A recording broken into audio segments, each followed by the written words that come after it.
داسې یو عظیم پیغمبر چې د کومو اخلاقو د وجې نه به داسې سخت سخت کفار چې هغه به د جناب نبی کریم صلی الله علیه وسلم په مرګ پسې ګرځېده، هغه د اخلاقو د وجې نه به ایمان نه وړ. داسې یو عظیم اخلاق الله رب العزت له ورکړي. پیغمبر علیه الصلاۃ والسلام په کور کې وو، یو کس راغی توره ورسره ورسوه، وایي زه ځم که دا پیغمبر په حق باندې و نو زه به بچ راشم او ایمان به پرې راوړم، که دا پیغمبر نعوذ بالله دروغجنو په دروغه باندې نبوت دا وکړې وه نو دا توره زما سره سره ځم او سر به تېوم او تاسو به سر خیم. هغه کس چې را روان شه راغلی پیغمبر علیه الصلاۃ والسلام کور مبارک ته راورسېد.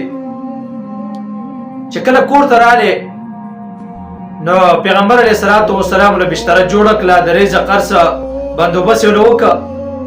هغه کس شپې ته پاتې شو. په شپې به د پیغمبر علیه الصلاۃ والسلام د وی چې زه به د خپله توره باندې نعوذ بالله د پیغمبر شپې سر وامه په دې توره باندې، خو دا چېرته دروغجن پیغمبر یې. لیکن د الله رب العزت کارونو ته ګوره چې کله دغه سړی پاتې شه نو توره یې د خپل بالغ لاندې کېغوستله چې شپې به زه راپاسم او دا کار به کومه. نو په دغه شپه باندې دا په خپله بستره باندې وده و چې مکمل خوب پې الله رب العزت غالبه که وده شه. چې کله وده شه سهار وختي راپاسېد نو شپې ته میتیازې تللې وې، هغه بستره ګنده کړې وه. دی زر پاسېد او هغسې نه وتښتېد، داسې نه چې څوک مې وپېژني چې پلاني په دې بستره باندې دغه رنګې میتیازې کړي نو خلک به راته سهار له ملنډې کوي. نو هغه ځای نه وتښتېد، لاړې توره ته الله رب العزت هېر کړه. چې کله هغه ځای نه لاړې ډېر مزل یې وکړه، بیا سوچ راغی چې زما نه خو توره پاتې شوه، قیمتي توره وه، دې له خو ما د زهر اوبه ورکړلې دي او قیمتي توره ده. هغه ځای نه واپس راغلی. چې کله واپس راغلی خپله توره پسې خپلې بسترې ته رانږدې شه، پیغمبر علیه الصلاۃ والسلام مبارک په خپلو لاسو باندې هغه بستره راخیستې وه او په خپله باندې انځله. دا کس چې راغلی په خپله باندې انتهایي حیران شه چې دا څنګه چل دی. دومره یو عظیم پیغمبر چې صحابه پې خپل سرونه شیندي، داسې ملګري له الله رب العزت ورکړي دي چې سرونه پې شیندي. پکار ده چې هغه صحابو ته ویلي، هغه ملګرو ته ویلي وي چې تاسو بستره وینځئ. نو دې ته تپوس وکړه، وایي ای محمد صلی الله علیه وسلم تا له خو الله داسې ملګري درکړي دي چې په تا باندې سر شیندي، هغوی ته به دې ویلي وي که دا بستره انځلې وې. پیغمبر علیه الصلاۃ والسلام تو فرمیل نه، زه د خپل میلمه بېعزتي چا ته نه ښکاره کوم، زه د خپل میلمه شرم دغه رنګې پرده د میلمه پرده ده زما پرده ده. دې که چې دا خبره واورېده نو ایمان یې راوړ. دا ولې؟ دا د پیغمبر علیه الصلاۃ والسلام د اخلاقو د وجې نه. نو داسې یو عظیم اخلاق الله رب العزت پیغمبر علیه الصلاۃ والسلام به ورکړي.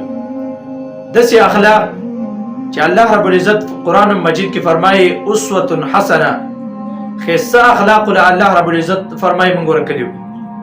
عایشې رضی الله عنها نه یو کس تپوس وکړی د پیغمبر علیه الصلاۃ والسلام اخلاق راته بیان کړه. نو هغې ته وفرمایل آیا تا قرآن نه دی ویلی؟ قرآن مجید کې الله رب العزت فرمایي انک لعلی خلق عظیم، ته موږ پایس کړی په عظیم اخلاقو سره. عظیم اخلاق الله رب العزت تعالی درکړي دي. نو داسې تا قرآن نه دی ویلی، قرآن خو د پیغمبر علیه الصلاۃ والسلام اخلاق دي. نو داسې یو عظیم پیغمبر. دې وجې نه یو کردار دی، یو اخلاق دی. کله چې ستا اخلاق او کردار برابري نو ته چاته بیا دعوت مه ورکوه، ته چاته داسې مه وه چې زما عزت وکړه، چا پسې ګرځه مه، الله رب العزت به لر څه درکوي. معاشره به معاشره او خلک به دې تابع چې کله دې کردار او اخلاق برابري، او چې کله دې کردار هم نه اخلاق هم نه نو هغه د معاشرې اولیدلی کسي په هر ځای کې شرمېږي. الله رب العزت په در کې به هم دغه رنګې بې عزته ولاړي، په دنیا کې هم د دې بې عزت نه. او چې کله د انسان اخلاق برابري، نن سبا مسلمان ولې په شا باندې روان دی؟ مین پوینټ پکې دا دی چې مسلمان د پیغمبر علیه الصلاۃ والسلام طریقه او اخلاق پرېښي دي. داسې خلک چې ته وسو له دعوت ته ایمان ورکړې چې ایمان نه وړه، نو هغه به اول تا دا وایي چې انسان مې خوښ دی، که مسلمان دی که کافر دی که هر څنګه دی، انسان مې خوښ دی، خو لیکن اسلام مې نه دی خوښ. ولې؟ وایي ځکه چې ټول خلک داسې دي چې دوکه‌باز دي. مسلمان سره چې کوم ځای کې میلاو شي دوکه‌باز دي. دې وجې نه د مسلمان د اخلاقو د وجې نه نن څوک اسلام نه راوړي. چا چې اسلام راوړی د مسلمان د اخلاقو د وجې نه واپس داسې دی چې واپس بیرته خپل مذهب ته ځي. داسې زمونږ اخلاق دي. ایو د پیغمبر علیه الصلاة والسلام اخلاق وو. هغې د وجې نه به ټولو خلکو هغه خلک چې پیغمبر پسې بیا تور راوړی و کور ته به راغلي وو، داسې خلک چې 24 ګنټې به مخالفت کوو، هغه خلکو د پیغمبر علیه الصلاة والسلام د اخلاقو د وجې نه ایمان